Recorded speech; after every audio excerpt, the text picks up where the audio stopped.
When I got home that night as my wife served dinner, I held her hand and said, "I've got something to tell you."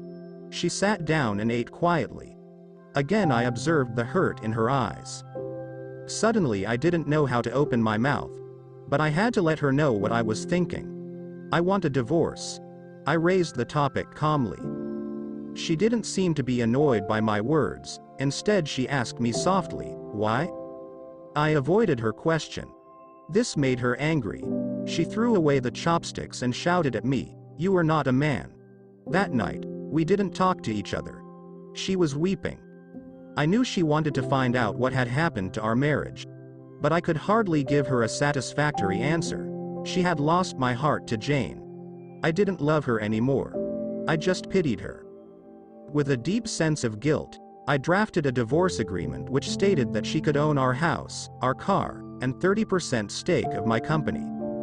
She glanced at it and then tore it into pieces. The woman who had spent 10 years of her life with me had become a stranger.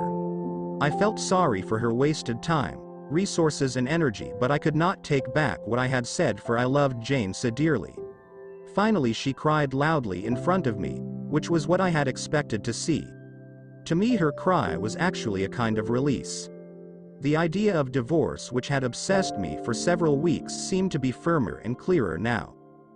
The next day, I came back home very late and found her writing something at the table. I didn't have supper but went straight to sleep and fell asleep very fast because I was tired after an eventful day with Jane. When I woke up, she was still there at the table writing. I just did not care, so I turned over and was asleep again. In the morning she presented her divorce conditions. She didn't want anything from me, but needed a month's notice before the divorce. She requested that in that 1 month we both struggle to live as normal a life as possible.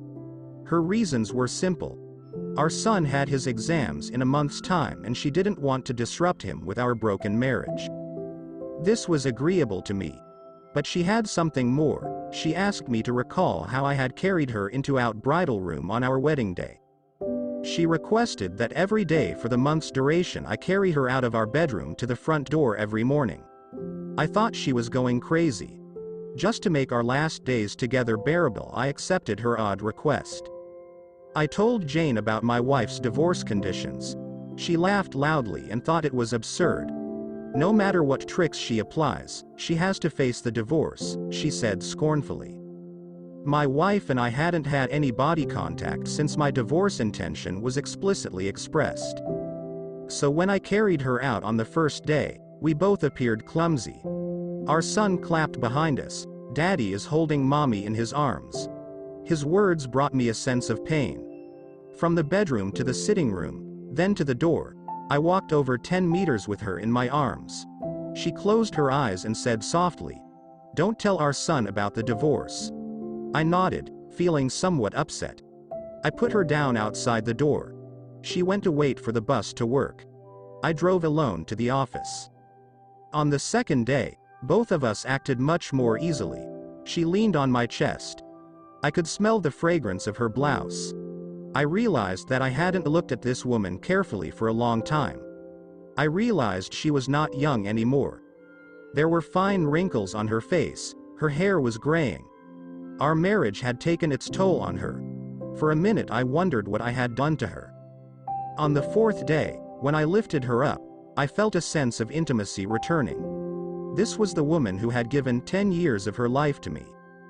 On the fifth and sixth day, I realized that our sense of intimacy was growing again. I didn't tell Jane about this.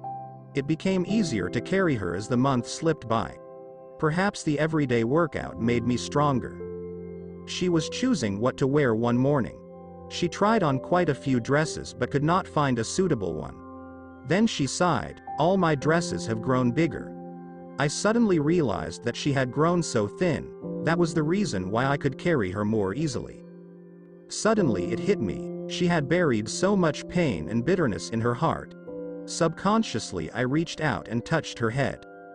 Our son came in at the moment and said, "Dad, it's time to carry Mom out." To him, seeing his father carrying his mother out had become an essential part of his life. My wife gestured to our son to come closer and hugged him tightly. I turned my face away because I was afraid I might change my mind at this last minute. I then held her in my arms, walking from the bedroom, through the sitting room, to the hallway. Her hand surrounded my neck softly and naturally. I held her body tightly. It was just like our wedding day. But her much lighter weight made me sad. On the last day, when I held her in my arms, I could hardly move a step. Our son had gone to school. I held her tightly and said, I hadn't noticed that our life lacked intimacy. I drove to office, jumped out of the car swiftly without locking the door. I was afraid any delay would make me change my mind. I walked upstairs. Jane opened the door and I said to her, Sorry, Jane, I do not want the divorce anymore. She looked at me, astonished, and then touched my forehead. Do you have a fever? She said. I moved her hand off my head. Sorry, Jane, I said, I won't divorce.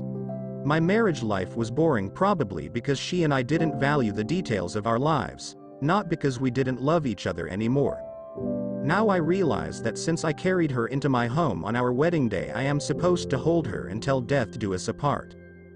Jane seemed to suddenly wake up. She gave me a loud slap and then slammed the door and burst into tears. I walked downstairs and drove away. At the floral shop on the way, I ordered a bouquet of flowers for my wife. The salesgirl asked me what to write on the card. I smiled and wrote, I'll carry you out every morning until death do us apart. That evening I arrived home. Flowers in my hands, a smile on my face.